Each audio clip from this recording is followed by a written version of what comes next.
Welcome, everybody, to another episode of Your Spiritual Journey.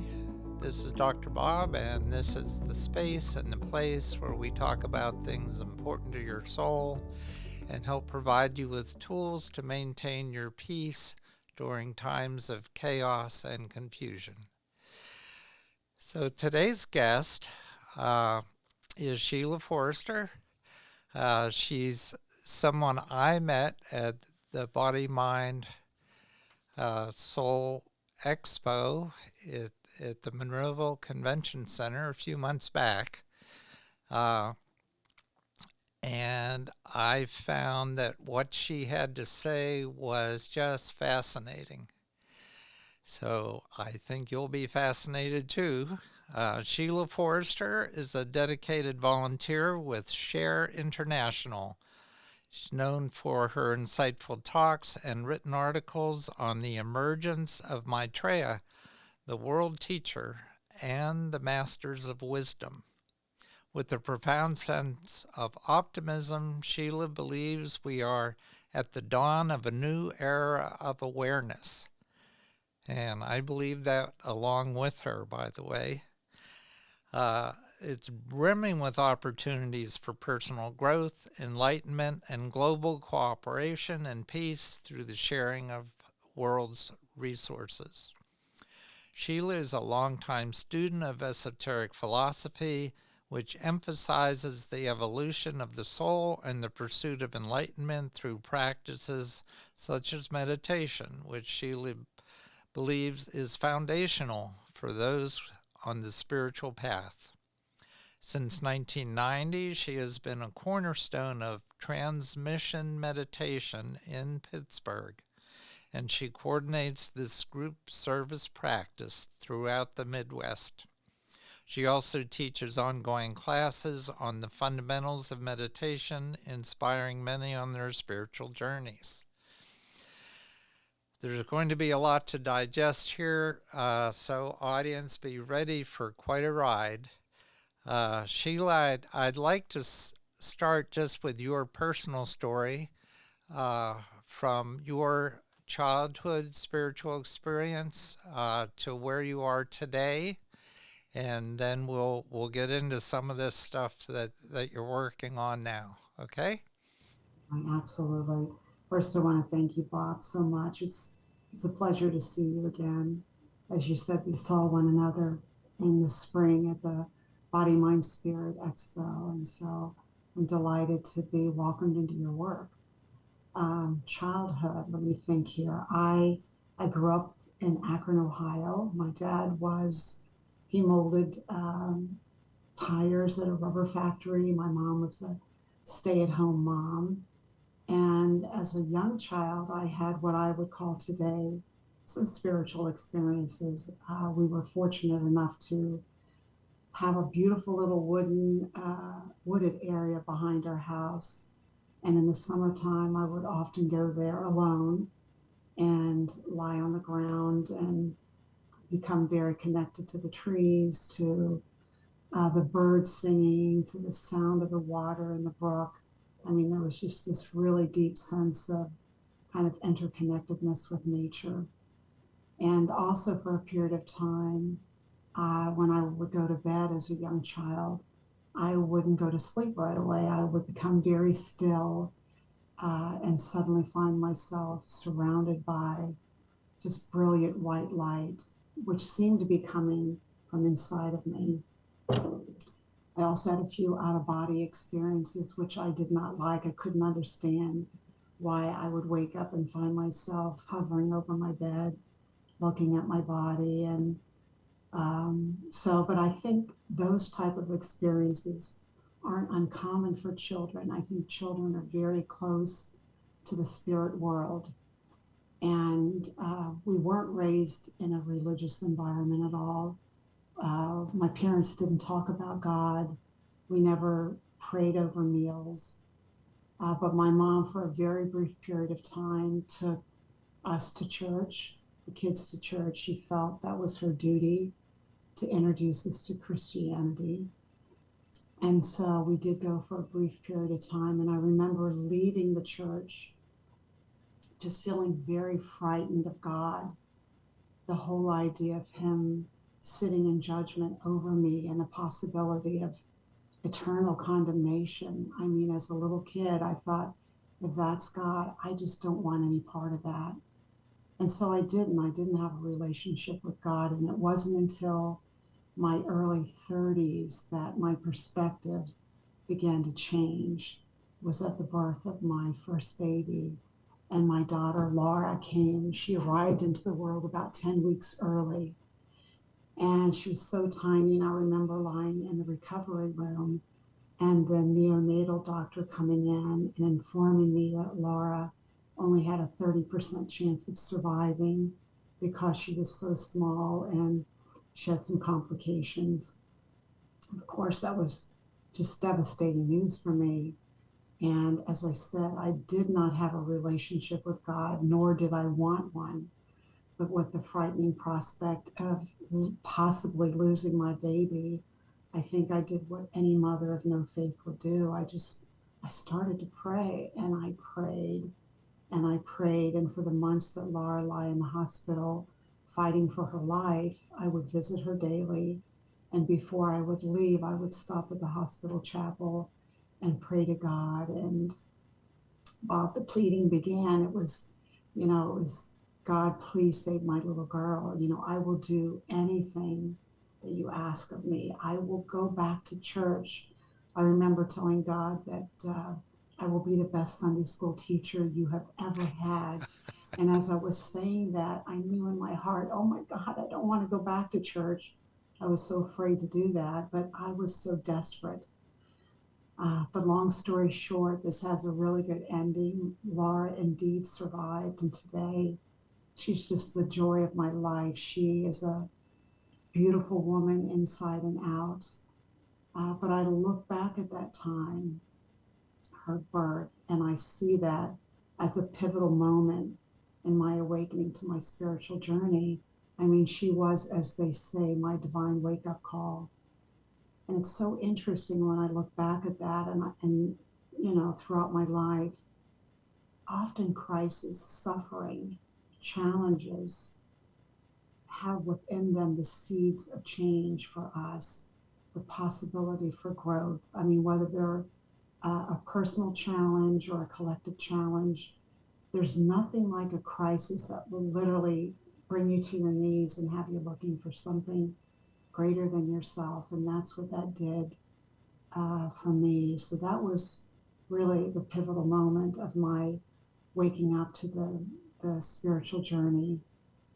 And I wanted to also share that while once Laura was at home and she was healthy while on her way to recovery, a good friend of mine invited me out. She treated me to a facial. And I remember standing outside the salon doors, and my friend stopped me and she said, I want to give you a heads up. She said, the person that's going to give you this facial today does a wonderful job, but he talks about some really strange things. So just ignore what he has to say and enjoy the facial. So my friend was right. He did give a great facial, and he did talk about strange things that were very foreign to me at the time, but now these are ideas that are very common and key to my spiritual journey. The ideas of reincarnation, the idea of karma. He talked about astral projection, auras, that kind of thing. And at one point he paused and he placed his index finger right between my eyes, and he said, what do you see there? And I said, I told him that when I focus intently there, colors begin to appear. And there's as if there's a sphere that pulsates in and out. And I told him I saw this when I intensely prayed for Laura in the hospital chapel. And so I asked him, what is that? And he said, that is your ajna center. That is the sixth etheric chakra that is located right between the eyebrows. And he went on to say, he said, there's a woman, a very old soul in town who has a meditation group, and I think you might want to check her out. So he gave me her name and her number. In the following week, I showed up to the meditation. And it's funny, Bob, you know, when the door opened, I fully expected to see this old soul, this old elderly woman greet me at the door. But instead, I was welcomed in by this beautiful young woman. I didn't know the idea of what an old soul was. So I was greeted by this wonderful young woman by the name of Dr. Dorothy Jones, and she later became my spiritual mentor. And she sat me down and she said, I facilitate what's called a transmission meditation group. And tonight we'll be doing that. And transmission is both a meditation, but it's also a service. And the service that we'll do tonight, the group will do, is step down very high spiritual, potent energies as a service for humanity and the planet. And she said the whole transmission will be overseen by the great masters of wisdom. And all you need to do is to keep your attention right here at the point between the eyebrows. It's called the Ajna Center. And I'm like, there it is again. The Ajna Center, you know, I saw it in the hospital chapel. When I was praying, I saw it in the facial. And now I'm finding that holding my attention at the Ajna Center is the core technique for transmission meditation. I knew I was being guided by something greater than myself, right? And so I joined the transmission group and I began to attend weekly. And during the days when I wasn't in transmission, I would meditate at home when Laura was taking a nap and focusing on my Ajna Center. And it wasn't very long after that, one evening sitting in transmission and becoming very focused at the Ajna Center, that it's like a surge of energy just flowed into me.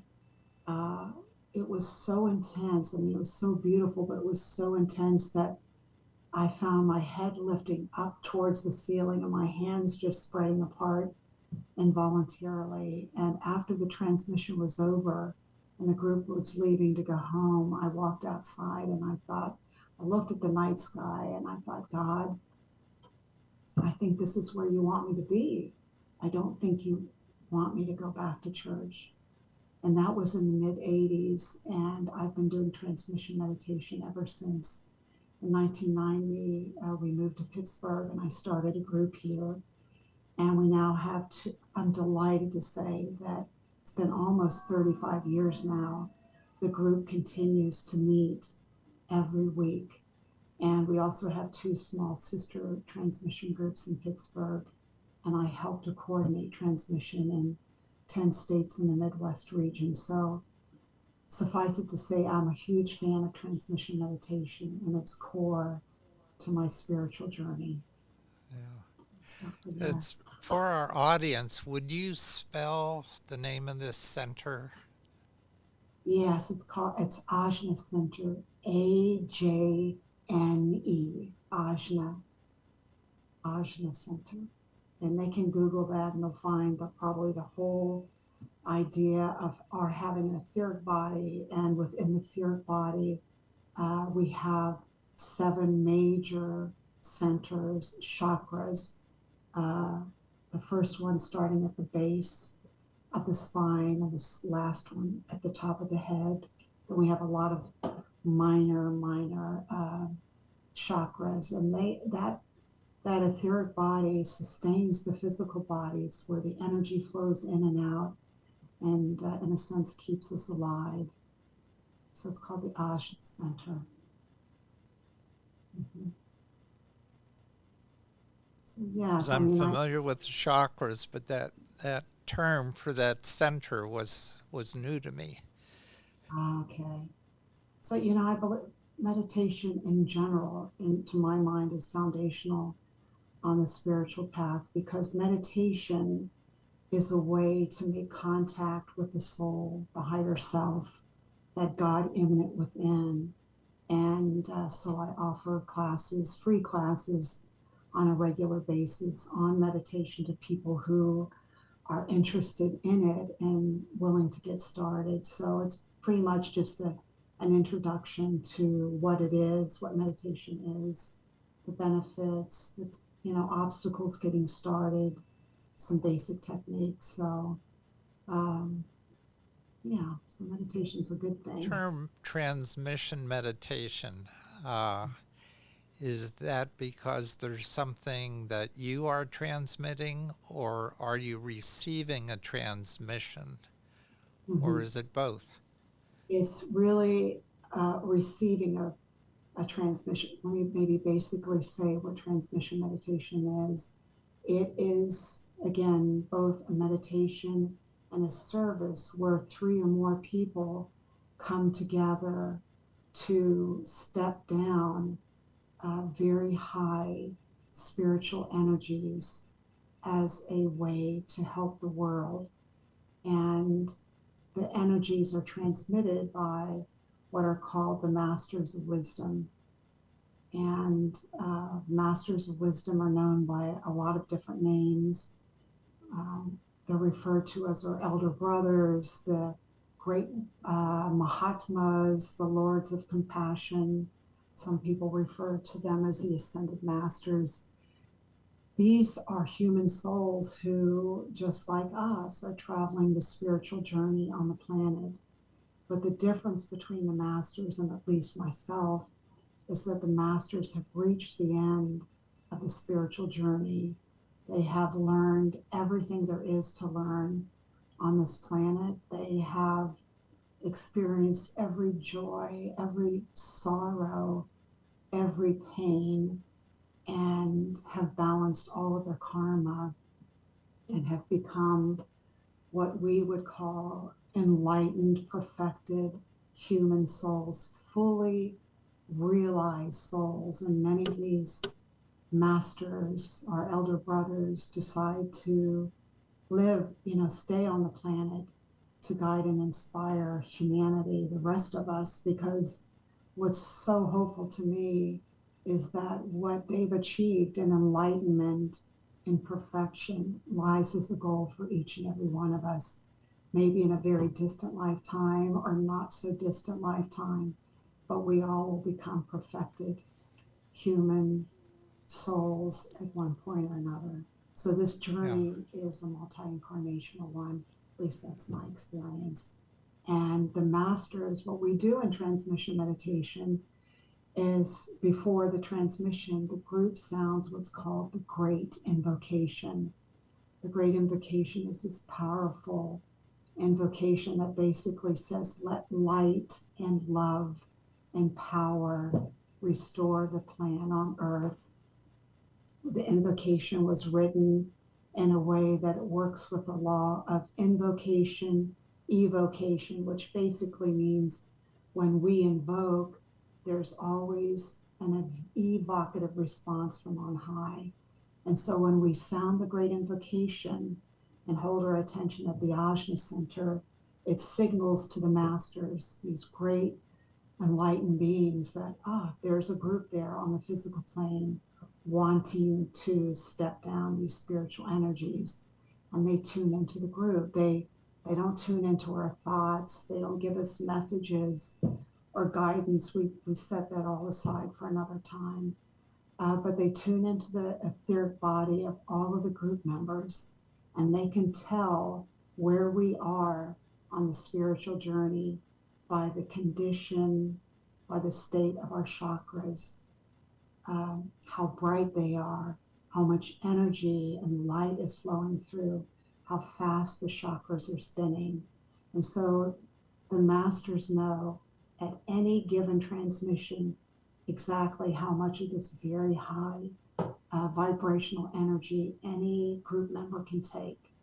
So you're never at harm during transmission meditation. In fact, transmission does you great good because it's not possible to allow these beautiful energies to flow through your chakras without them transforming you.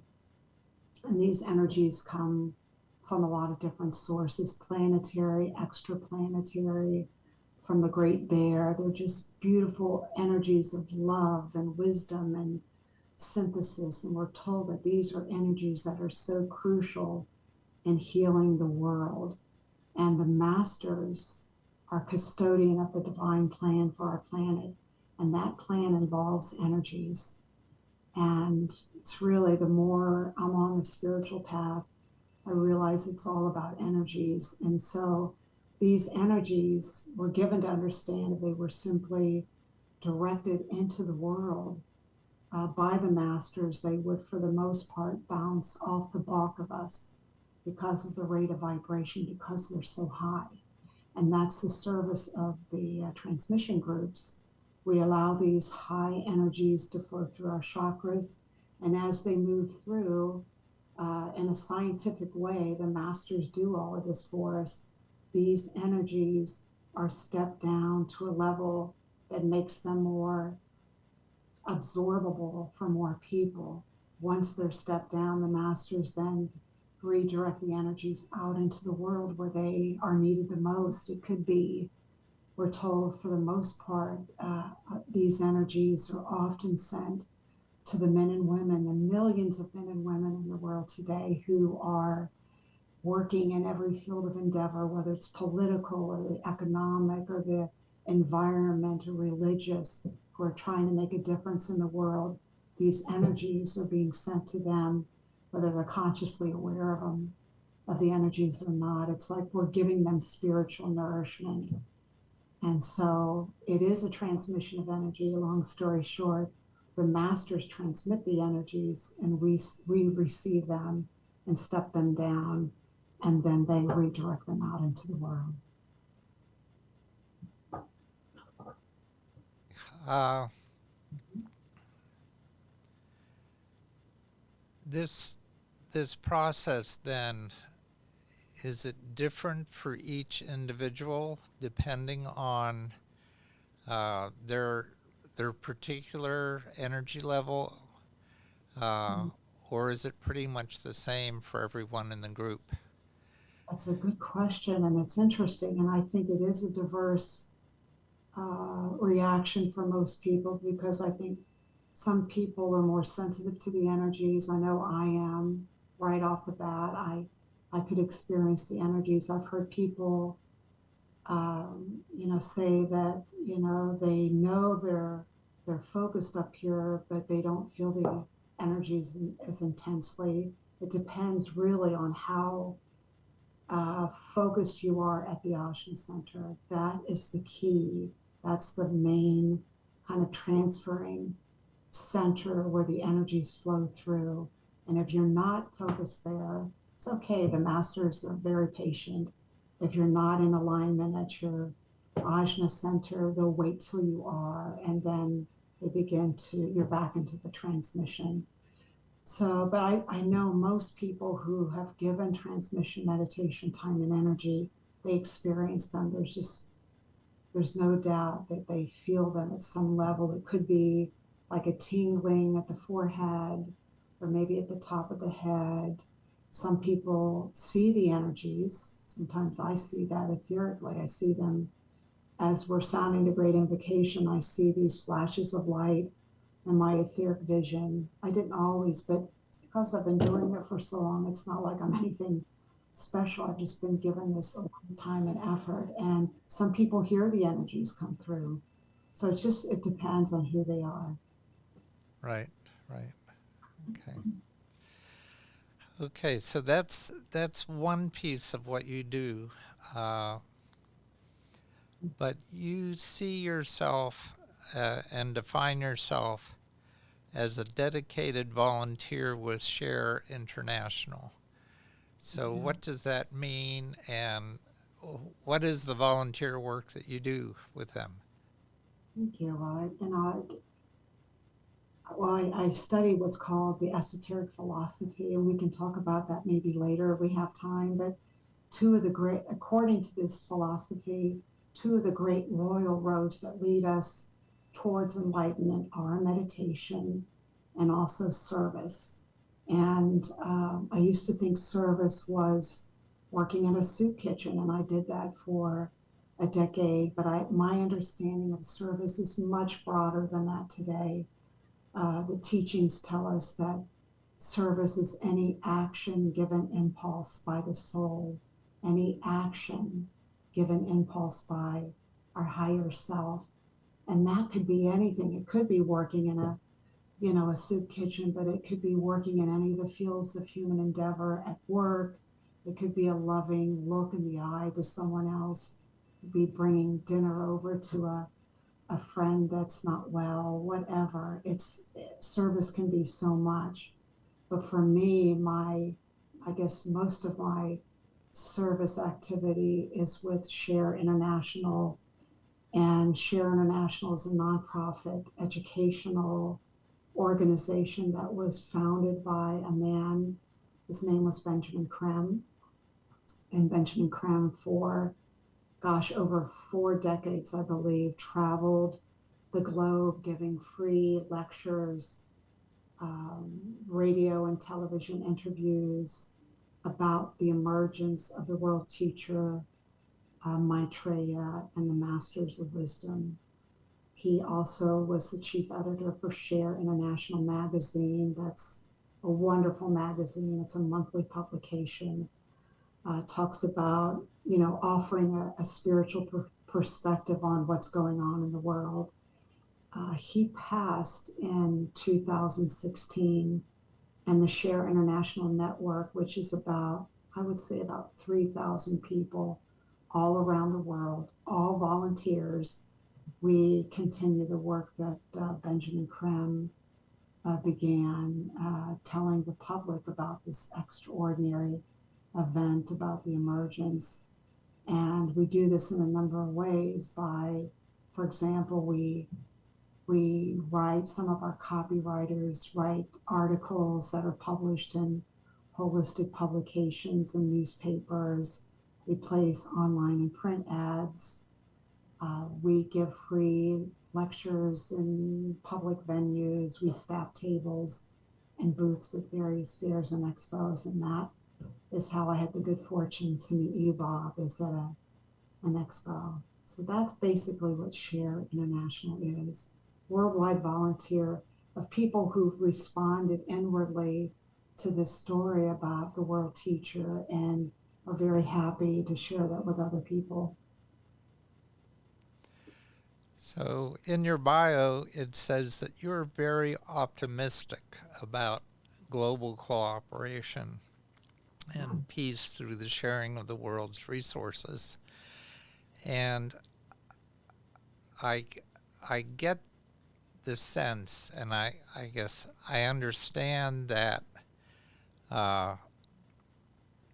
these things that could come about through cooperation and peace in that sharing, but what is it that makes you optimistic about that happening? It's a really good question. I think, well, first of all, if I didn't know this story, I don't know how much hope I would have for the world given where we are today. But I'm very hopeful for 2 reasons. First being that I believe that the soul of humanity is sound, the heart of humanity is sound, and what lies within each and every one of us will one day find expression. I believe it's already beginning to find expression in the world. And secondly, and very importantly, that there is a great teacher who is entering the world to provide the guidance and the leadership that we so desperately need. Leadership and guidance based on sharing and justice and brotherhood. And it's so interesting at this time um, about the world teacher. Most of the world's religions now are anticipating the coming or the return of another teacher, although they call him by different names. Of course, we know the Christians await the Christ, Jews the Messiah, Hindus anticipate another Krishna, Buddhist Maitreya Buddha, the Muslims look for the Imam Mahdi. In fact, many of them believe he's already on the planet. In the Esoteric Philosophy, we understand that these are all different names for just the same individual, the world teacher, and his personal name is Maitreya. It's interesting, the Buddha, well over 2,000 years ago, prophesied at this coming time that a great teacher would enter the world, a Buddha like himself, who would bring great joy and peace into the world, and his name would be Maitreya. Share International's perspective is that that prophecy that the Buddha made so long ago is actually taking place at this very hour. A great teacher has entered the world. His name is Maitreya, but he's not Maitreya just for the Buddhists. He's Maitreya for all of humanity. He comes not as a religious figure. He's not coming to form a new religion. We have plenty of that. He's coming as a teacher. He comes for the world. He's a world teacher. And he comes for everyone, religious or non-religious. And it's, according to the teachings, this is a cyclic law that at the beginning of every great cosmic cycle, a teacher is sent into the world. And we know the last cycle, cosmic cycle, that we've just come to the end, the age of Pisces, the great Master Jesus inaugurated the age of Pisces, and he taught love. He taught love one another as yourself. And it's interesting, the Christians adopted the Piscean symbol of the double fish. And so, again, he inaugurated that great cycle. And so now it's time for another great teacher. And again, his name is Maitreya. His personal name in Sanskrit means the one who brings joy, the happy one. And he will be with us for the whole duration of this Aquarian cycle, roughly 2,000 years or more. And so we're very, very fortunate to have him. According to the philosophy, Maitreya is our eldest brother. It's said that he was the very first human to achieve enlightenment on the spiritual journey here. I wonder how he did that. I always speculate he must have never made a wrong decision, and he's reached today such a level of sanctity, of purity, that he is what is referred to in the teachings as the Lord of Love, the Prince of Peace. He embodies the love of God. And he directs that energy, that love energy, into the world 24/7. So he's our eldest brother. And again, not a religious figure. He comes to teach us. What will he teach? To my mind, he will teach us about the reality of our oneness, our inner oneness, that at the core of us, we truly are one. We're all part of one great family, and that's humanity. And he's here to teach us how to live in harmony so that we take the right steps into this new age. We have to learn how to live in harmony, and that's what Maitreya will emphasize. And he'll emphasize the need to implement the principle of sharing on a global scale so that every man, woman, and child has the basic rights to life: clean water, nourishing food, health care, education, and shelter as basic rights to life. Right now, it's just for whoever can afford it. So that leaves a lot of people in poverty, in starvation, without health care. Maitreya says this cannot be. I mean, his number one priority is that we accept these ideas for real change and end the starvation of millions of people on the planet. The last statistics I heard from the UN, and this is the conservative figure, that roughly every day 25,000 of our brothers and sisters die from utter starvation or the diseases related to hunger. Most of them are little children, parents that don't even have the ability to put food in their mouths, and they're dying in a world of plenty. So Maitreya says this moves him, this crime moves him to so much grief, and that's his number one priority, is to end the starvation on the planet. And I just read a report 2 weeks ago from the United Nations that 1 billion meals are wasted every single day on this planet. And that's $1 trillion worth of food gets thrown out every year worldwide, from homes, from grocery stores, from farms. It rots in landfills and ends up creating methane, which is a very powerful greenhouse gas. The biggest harm to my mind is that so many people, I think it was 780 million people in 2022 went hungry throughout the world, even as billions of meals were thrown away. We live in a world of plenty, but we don't have a right relationship with ourselves, with one another, with the planet. And so again, that's his number one priority. He says that if the principle of sharing, which isn't, when I first heard the idea of sharing, I thought, well, this means we go home and I take half of that on my checking account and ship it off to Africa.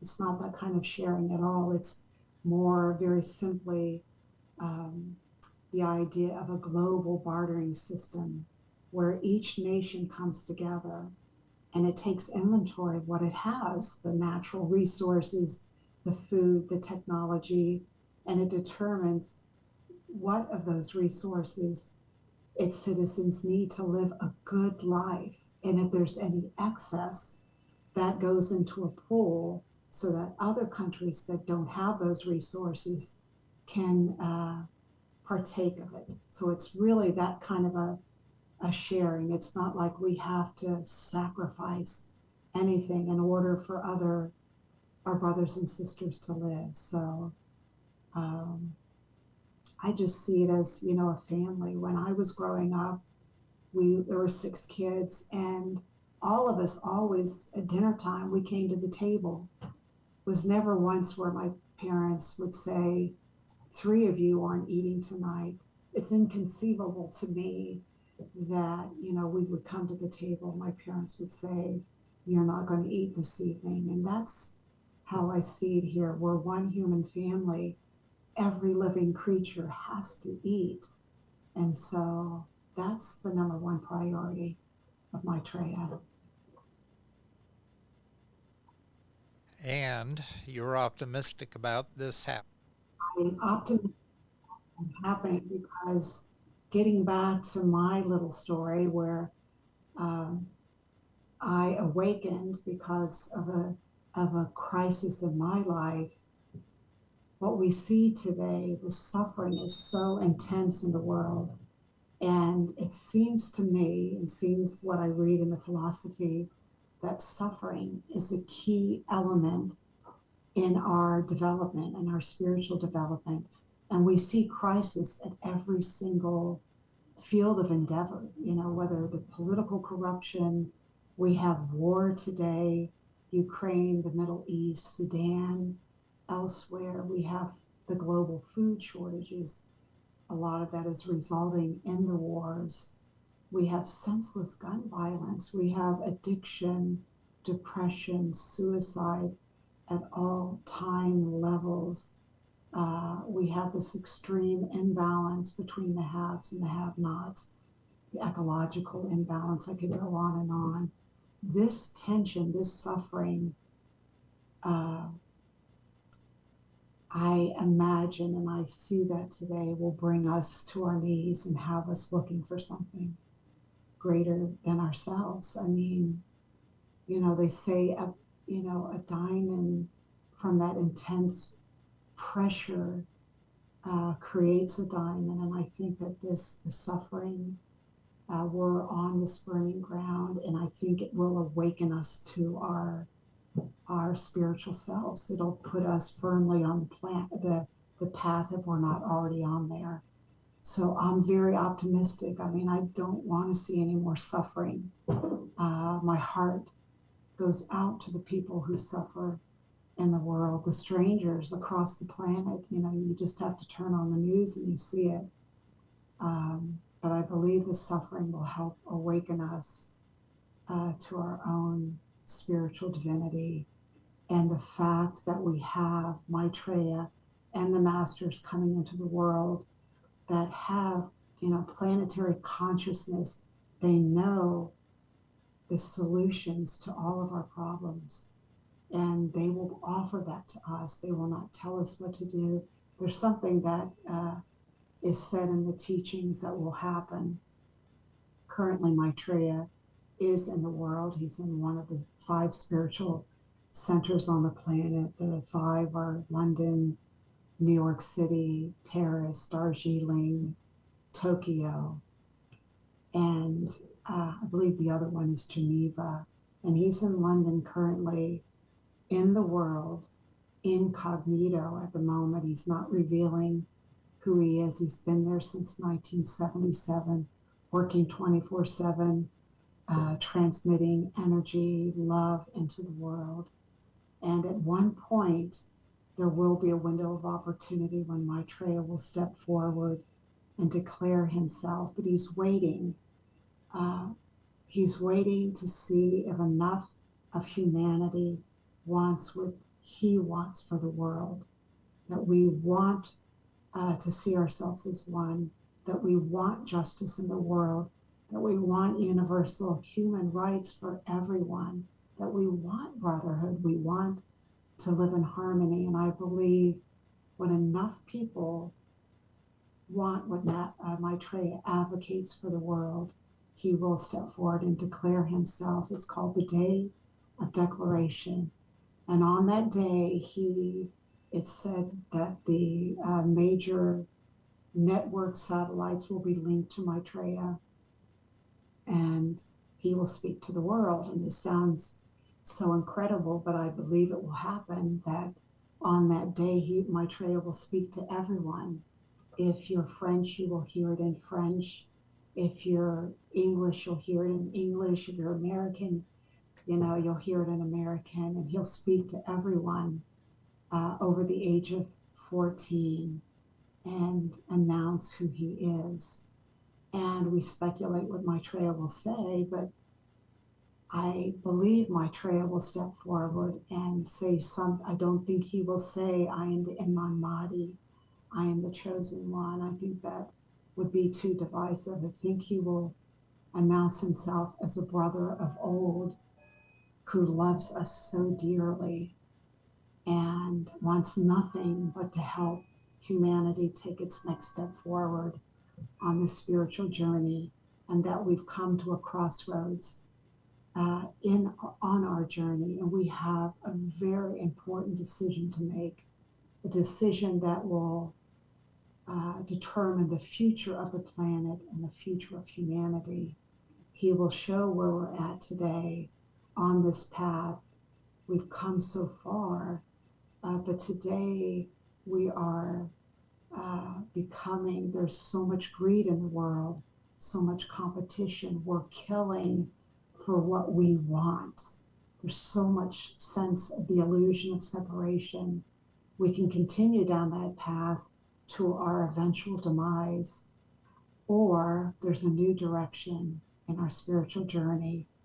And that direction is not greed. It's all about sharing. It isn't about competition. It's about cooperating. It's not about the individual separative self. It's more about the group. And he'll ask us to work on solving the problems of the world that work for everyone and not just a few people. And he will be with us right along every step of the way. Maitreya doesn't come to save us. We have to save ourselves. But he will be there offering his tremendous guidance throughout the whole Aquarian age. And I believe with his guidance, with our own divinity, I believe was it Peter or Paul said, we are the hope and glory. We have it within ourselves, but we need guidance right now. And together, with everyone working together and with the guidance, I I see us creating the most brilliant civilization that we've ever seen, the most bright future. And Maitreya has said, by human hands and human feet, this new world must be born. We have to clean up the mess and think of the joy that will be that we can help others. We can help our brothers and sisters. We can help end poverty. We can clean up the environment. We can help our brothers and sisters. So I'm so optimistic. I mean, we have free will.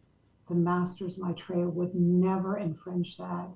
That this is a decision that we have to make, Maitreya will say. But Maitreya has also said, I know your choice. I know your answer inside, and I am glad. So he thinks we're going to take the right steps. And again, with his guidance, I don't think we're going to go wrong. Yeah. Well, like you, I am optimistic Mm-hmm. about the situation, but I feel that humanity doesn't change and doesn't change direction until things get so bad that there's no other option. It has to happen. Yes, Uh, we're starting to see that with global warming, mm-hmm. uh, and we're seeing the divisiveness in terms of our politics and our terms of our different philosophies and religions and wars. So I just sense that things are still going to get worse until they get better because getting better is the only option. I agree. And I tend to agree with you. I have said, I think I don't want any more suffering, but I think that it's going to get a little darker on the form level until we're waking up, but we have to wake up quickly. I mean, these crises that we're confronted with, nuclear threat is a real thing today. In terms of the environment, science says we don't have that much time before we make irreversible damage to the planet where we can't turn it back. So I think it'll get darker. What will happen? Maitreya, some people say it'll be a window of opportunity. It might be a world economic crash that brings humanity to its knees. I pray it doesn't take that. I think the developing world has already suffered enough. They're ready for change. The developed world, maybe, I don't know, maybe I don't, I'm not speaking for Maitreya, but I think maybe we do need to suffer more until we say, this isn't working anymore. This doesn't work. We need help. And I believe that when that invocative cry comes from humanity for help, Maitreya will step forward. And he, again, will be with us, guiding us every step of the way. But we're creatures of habit. I know I don't like to change. I like my routine. I think I'm doing things the right way, but the universe shows me that, you might want to think of it this way, or change and better yourself. So uh, we wait till we hit the wall sometimes, I think, before we're willing to change. Yeah, change is coming. Uh, Part of my optimism is also based on people I've talked to on this podcast and just the sense that the vibration of the earth and of humanity is raising and the consciousness is raising. And this is a time when we're becoming those those people who can connect with the ascended masters or the masters of wisdom, as you call them. And there are more and more messages coming through as to what we need to do. I add that. I think behind, spiritual developments throughout history, the masters have always been behind humanity, stimulating them with energies. I think the further along we are on the spiritual path and the more useful we become, the more soul infused we are, that we have a deeper relationship with our master and we come more in contact with them and we begin to serve. We're directed to serve. Maybe we start a spiritual podcast. It's hard to say, but we get in touch with the soul, and always they're guiding us along on this journey. Well, I want to recommend to my audience the Share International website. I spent some time on there just to get accustomed to what we were going to be talking about and discussing. There is an interview there with Benjamin Krem that was done a few years ago that does get into the concepts that we've discussed today. But it's interesting to hear directly from him, just to get that sense of what's going on in London and how that's the center at this time. Right. So at this point in my podcast, I always ask the guest if they would like to leave our audience with some words of wisdom. That's already a lot of what we've been discussing. But is there anything else that you'd like to leave the audience with that may offer them that optimism and that hope that you have? It's wonderful. I'm happy to do that. I mean, the phrase that comes into my mind right now is we aren't physical beings having a spiritual experience.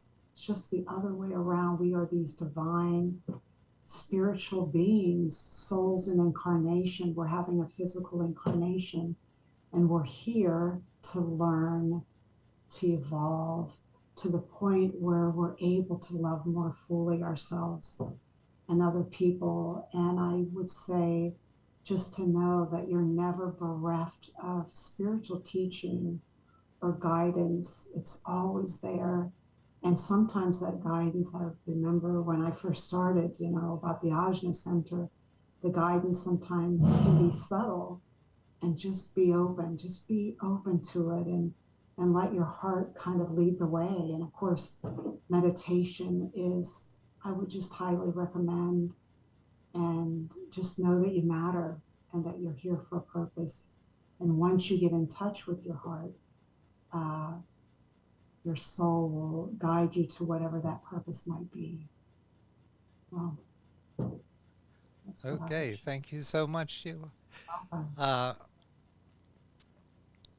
I'd like to just remind my audience that you can take what resonates with you and incorporate it into your life and put the rest on a shelf until you're ready to deal with it.